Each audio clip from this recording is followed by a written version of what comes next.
အဲ့ဆိုရင် Microsoft Word file လေးဖွင့်မယ်ဒီ step button ပေါ့နော်ဒီ window button လေးကိုတစ်ချက်နှိပ်မယ်နှိပ်ပြီးတော့ရင်ဒီ web ဆိုတဲ့ file လေးကိုဖွင့်မယ်ပေါ့နော်ဒါဆိုရင်ပွင့်သွားပြီပွင့်သွားပြီဆိုရင်စာရွက်အသစ်တစ်ရွက်ယူမယ် new ကိုနှိပ်မယ် new ထဲမှာ blank document ဆိုတဲ့စာရွက်အလွတ်တစ်ရွက်ကိုယူလိုက်မယ်ပြီးသွားရင်သူကဒီလိုမျိုးပေါ်လာပြီပေါ့နော်ပြီးဆုံးအနေနဲ့ဒီစာရွက်ကိုသတ်မှတ်ကြမယ်ကိုက A4 နဲ့ရိုက်မှလား legal နဲ့ရိုက်မှလားဆိုတာကိုသတ်မှတ်ရမယ်အဲဆိုတော့စာရွက်သတ်မှတ်မယ်ဆိုတော့ဒီမှာ4ယောက်ဆိုရယ်4ယောက်တည်းကိုသွားမယ်4ယောက်တည်းမှာ page 7ရဲ့ B ကမြလေးကိုနှိပ်မယ်နှိပ်ပြီးသွားရင် paper ရှိမယ်နော်ဒီ paper လေးတစ်ချက်နှိပ်ပြီးတော့မှဒီမှာ A4 ကိုရွေးမယ်အကယ်၍ကိုကစာရွက်မသတ်မှတ်ခဲ့ဘူးပေါ့နော်အဲ့လိုမျိုးမသတ်မှတ်ခဲ့ရင်တကယ်လို့အပြင်ကို print out ထုတ်တာတို့ဘာလို့ဆိုရင်သူကကိုကဘာမှမသိတဲ့စာရွက်နဲ့ရိုက်ထားမယ်ဆိုရင်စာတွေကအကြီးအသေးတွေမညီတော့ဘူးပေါ့နော်ခါလေးကျရင်စာတွေမပါလာတယ်ဖြစ်တတ်တယ်အဲဒါကြောင့်စာရိုက်တော့မယ်ဆိုတာနဲ့စာရွက်ကိုသတ်မှတ်မယ် A4 ရွေးမယ်ပြီးသွားရင်ဒီဘေးက margin ပေါ့နော်စာရွက်စာမရှိတဲ့နေရာအလွတ်လေးဘေးမှာခြံရည်ပတ်လက်အဲဆိုရင် margin ခြံတာခေါ်တယ်ဒီမှာ margin နေမယ်ဒီခြေတို့ကတော့တလက်မစီထားလိုက်မယ်ပေါ့နော်ဒီအပေါ်တလက်မအလွတ်ခြံမယ်ဘေးကိုတလက်မလွတ်အောက်တလက်မလွတ်ပေါ့နော်တလက်မလွတ်တွေခြံမယ်ပြီးသွားရင်ဒီအောက်မှာသူကကြတော့စာရွက်ကိုအရှည်လိုက်ရိုက်မှာလားလဲလိုက်ရိုက်မှာလားဆိုရင်အခုကတော့ portrait အရှည်လိုက်ရိုက်မယ်နော် print ထုတ်ရင်လည်းအရှည်လိုက်ပြီးထွက်လာမှာဆိုတော့ portrait ကိုယူမယ်ပြီး okay နဲ့လိုက်ဒါဆိုရင်စာရိုက်ယူရပြီနော်အဲဆိုရင်တခုခုရိုက်လိုက်မယ် POW က Power Training Center ဆိုပြီးရိုက်လိုက်နော် Training Center ဆိုပြီးရိုက်လိုက်မယ်နော်အဲဒါဆိုရင်စာရိုက်ပြီးသွားပြီဆိုရင်ရင်းနှီးအနေနဲ့ဒီ file ကိုသိမ်းရမယ်အကယ်၍ file ကိုအရင်မသိမ်းဘူးဆိုရင်မီးပြတ်သွားတာတို့ကွန်ပျူတာကျသွားတာတို့ဆိုရင်ကိုရိုက်ထားတဲ့ဒီ file တွေကတစ်ခုလုံးကမရတော့ဘူးပေါ့နော်ပြန်ယူလို့မရတော့အဲကြောင့် file သိမ်းဖို့ကရမ်းရေးကြည့်ပါတယ် file သိမ်းမယ်ဆိုရင် file တွေက save ဆိုတဲ့ဟာလေးကိုနှိပ်မယ်နော်သိမ်းမယ်ပြီးသွားရင်သိမ်းမယ် save နှိပ်ပြီးသွားရင်ကိုကဘယ်နှမ်းမှာသိမ်းချင်တာလဲ desktop မှာသိမ်းမလားဒါမှမဟုတ်ဒီမှာကွန်ပျူတာရဲ့ C အောက်မှာသိမ်းမလား D အောက်မှာသိမ်းမလား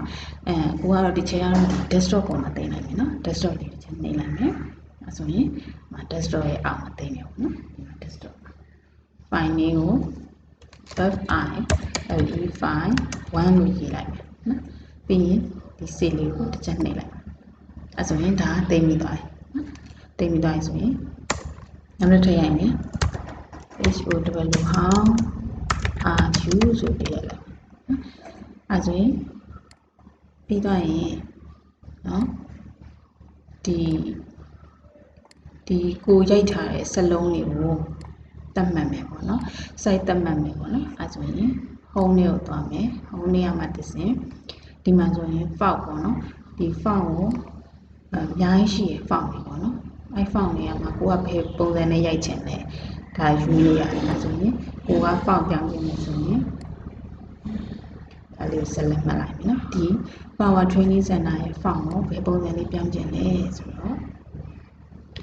ဒီမှာဒါလေးဆိုရင်ဒါ44ပေါ့နော်အဲ့လိုမှမလို့ချင်းအများကြီးရှိရနော် font တွေမှာကိုကြိုက်တဲ့ font လေးယူလို့ရတယ်ဒီပုံစံလေးဒီမှာပေါ့နော်ဒါကိုကြိုက်ပြီဆိုရင်နှိပ်လိုက်ဒါရပြီးသွားရင်ဒီ font ကသေးနေအောင်ပါသေးနေတော့ကြီးကျင်တယ်ဆိုရင်ဒီမှာ font size ရွေးရ font size ကိုနည်းနည်းကြီးလေးရွေးလိုက်မယ်နော်မြင်ရ48ထားပြီအဲဆိုရင်ဒါဆိုရင်ကြီးသွားပြီနော်ကြီးသွားပြီးရင်ဒီ font ကိုရှယ်ရ color ချဲ့ခြင်းအဲဆိုရင် color ရွေးရနေရဒီမှာနော် A ဆိုတဲ့အောက်လေးမှာအနီရောင်လေးပေါ့နော်အဲ့ဒါလေးနှိပ်လိုက်မယ်ဆိုရင်အနီရောင်ပြောင်းသွားမယ်ကိုစားနော်အဲ့လိုမှမဟုတ်ဘူးကိုကအစိမ်းရောင်လေးပြောင်းမြင်နေဆိုရင်ဒီစာကိုဖိပြီးတော့ select မှတ်လိုက်မယ်နောက်ပြီးတော့အစိမ်းရောင်လေးကိုမြားလေးတစ်ချက်နဲ့အစိမ်းရောင်လေးကိုရွေးလိုက်မယ်ဒါဆိုရင်အစိမ်းရောင်ပြောင်းသွားပြီနော်ပြီးသွားရင်ကိုကဒီစာရဲပေါ့နော်ဒီစာရဲအနောက်ကအရာဖြည့်ခြင်းတယ်ပေါ့အဲဆိုရင်ရတယ်ဒါလေးကိုပြန်ပြီး select မှတ်မယ်ဒီမှာ AB ဆိုတဲ့အောက်မှာအဝါလေးတွေလားအဝါလေးနဲ့အဝါရောင်ပြောင်းမယ်နော်စိမ့်လေးနဲ့စိမ့်ပြောင်းမယ်အမဲလေးနဲ့အမဲလေးပြောင်းမယ်နော်အဲဆိုရင်ဒါကနောက်ခံရောင်ဖြည့်ရဒါစလုံးရောင်ဖြည့်တဲ့ဟာပေါ့နော်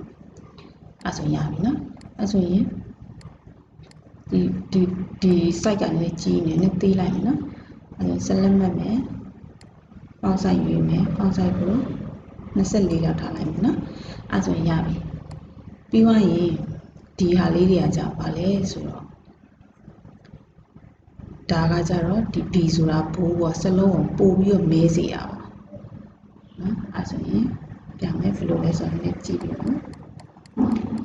ဒီ H လေးပေါ့ဒီ H လေး select မှတ်မယ်မှတ်ပြီးတော့ဒါလေးကိုမဲခြင်းနေဆိုရင်ဒီ B လေးကိုမြင်လိုက်ပို့မဲသွားမယ်တခြားစလုံးနဲ့ပို့မဲသွားမယ်နော်ပြီးသွားရင်ဒီ I လေးကကြတော့စောင်းနေတာစလုံးတွေပါစောင်းနေတာပေါ့နော်နေမယ်စောင်းသွားပြီနော် U လေးကကြတော့ underline ပေါ့နော်ဒီအောက်ကိုမြင်တာပေးရအောင်နော်အဲဆိုရင်ရပြီနော်အဲဆိုရင်တည်ပြီဆိုတော့ဒီ၃မျိုးတည်ပြီးသွားပြီပြီးသွားရင်ဒီဘက်ကဟာလေးဒီဘက်ကဟာကြတော့ဒီစလုံးကိုဖြတ်တဲ့ပုံစံလေးပေါ့နော် promotion တွေပါချပြီဆိုရင်ဒီ original ဈေးနှုန်းကိုဒီချစ်ပြီးတော့အောက်က new price ဆိုပြီးတော့အဲ့လိုနေရာတွေမှာသုံးတာပေါ့နော်အဲဆိုရင်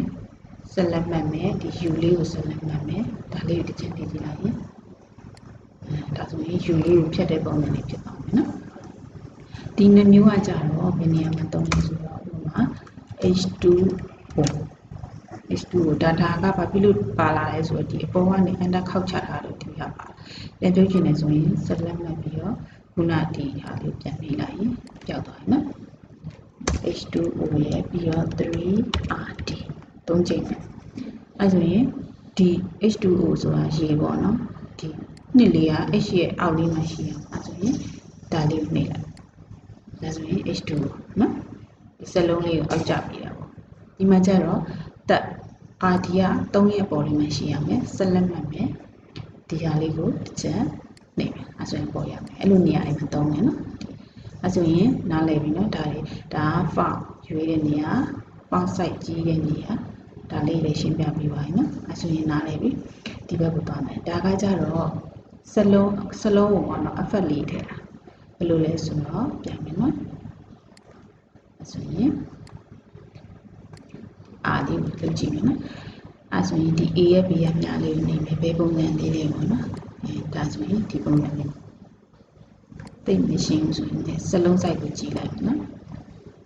စလုံး size ကို90လောက်လိုက်90နော်ဒါဆိုရင်ဒီစလုံးပုံစံလေးရောအလှလေးလို့တော့အဲ့ဒါမကြိုက်ဘူးဆိုရင်ဒါဆိုရင်တော်လာနော်ဒါဆိုရင်ဒီအောက်က shape လေးပါပေါ်ပြီနော်ဒါကြတော့ effect လေးထည့်အောင်နော်စလုံးလှအောင်လုပ်ပြရအောင်ပြီးတော့ရင်ဒီဟာလေးရှိသေးရဲ့နော်ဒါလေးကြတော့ဒါကကြတော့ဒီစလုံးရဲ့ပေါ့နော်အနောက်ကအရောင်ဖြည့်ရအောင်အဲဆိုရင်တစ်ခုရိုက်ကြည့်မယ်နော်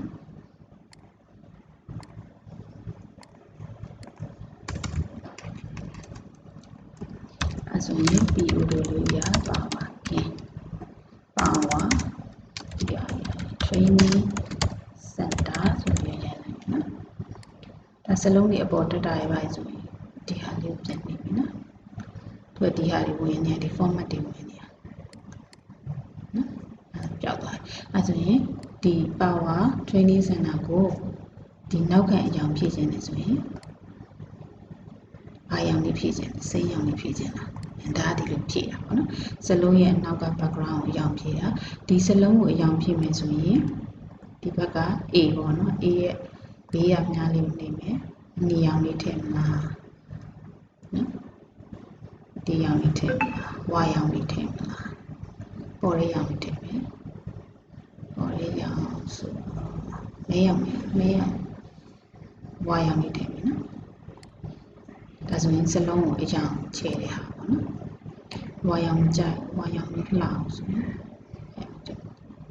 င်ဒီခဲရောင်ထည့်မယ်နော်အဲဆိုရင်နားလည်ပါရဲ့နော်ပြီးတော့ဒီအပေါ်ကဟာတွေကကြတော့ဒါကကြတော့ဒီမှာတစ်ချက်ဆက်လက်မှတ်ပြပြမယ်နော်ဒါဆက်လက်မှတ်လိုက်မယ်ဒီဘက်ကကြတော့မြားလေးနေလာရင်ဒီမှာဒီစက်နဲ့ standard case ဆိုတာကျတော့ပုံမှန်စလုံးရိုက်တဲ့ပုံစံပေါ့နော်ဒီလိုပေါ့အရှိဆုံးစလုံးကအကြီးဖြစ်မယ်နောက်ကအသေးလေးဖြစ်မယ်နောက်တစ်နည်းကကျတော့ lower case ဆိုတာအကုန်လုံးစလုံးတွေအကုန်သေးချင်တာပေါ့အဲဆိုရင် lower case ရေးမယ်စလုံးတွေအကုန်ကြီးချင်တယ်ဆိုရင် upper case ဆိုတာလေးရွေးမယ်ဒါဆိုစလုံးအကုန်ကြီးသွားပြီနော်အဲ့လိုမှမဟုတ်ဘူးကိုကဒီအရှိဆုံးက capital letter ပဲလိုချင်တယ်ပေါ့အရှိဆုံးကစလုံးလေးတွေကိုကြီးချင်တယ်နောက်ကစလုံးတွေသေးချင်တယ်ဆိုရင်ဒီ capital ဟာလေးကို capitalize ဆိုတာလေးရွေးမယ်နော်ဒီအောက်ကကျတော့အရှိဆုံးစလုံးတွေကိုသေးပြီးတော့အနောက်ကစလုံးတွေကိုကြီးတာတစ်ချက်နဲ့ကြီးမယ်ဒါဆိုရင်ရှိဆုံးစလုံးတွေကိုသေးတာနော်နောက်ကစလုံးကိုကြီးရဒါတော့မသုံးပါဘူးနော်အဲ့ဒါပုံမှန်တိုင်းပြန်ထားမယ်စနစ်ကိရနော်အဲ့ဆိုရင်ရပြီပြီးတော့ရင်ဒီဘက်ကကျတော့ဒီစလုံးအကြီးအသေးပေါ့နော်ဒီ font size ကနေမသွားမင်းနဲ့စလုံးအကြီးအသေးပြောင်းနေတာအဲ့ဆိုရင်စလက်မှတ်မယ်မှတ်ပြီးတော့ပြန်လို့ကြည့်မယ်ဒါဆိုရင်စလုံးကြီးသွားပြီနေနော်ဒီဘက်ကကျတော့စလုံးကိုသေးတာသေးပါပြီနော်အဲ့ဆိုရင်အကုန်လုံးသဘောပေါက်ပြီထင်တယ်နော်ဒီမှာတစ်ခုကြံသေးရကြဒါကြတော့ကိုယ်ထည့်ထားတဲ့ format တွေပေါ့နော် format တွေကိုအကုန်လုံးဖြတ်ချင်တာဒီမှာဆိုရင် format ထည့်ထား H ရဲ့အောက်က2လေးကိုအောက်ကျထားတာလို့နော်အပေါ်တင်ထားတာလို့မြင်းထားတာအဲ့ဒါအကုန်လုံးကိုဖြတ်တာပေါ့နော်အဲဆိုတော့အကုန်လုံးဆက်လက်မှတ်နိုင်တယ်ဆက်လက်မှတ်ပြီးတော့ဒါလေးကိုတစ်ချက် clear of format လေးတစ်ချက်နေတာပုံမှန်တိုင်းအကုန်လုံးဖြစ်သွားတယ်နော် format ထည့်ရတဲ့အကုန်လုံးပြောက်သွားပြီနော်ဒါလေးနေအဲဆိုရင်ရပြီနော်အဲဆိုရင်အဆင်ပြေကြပါစေ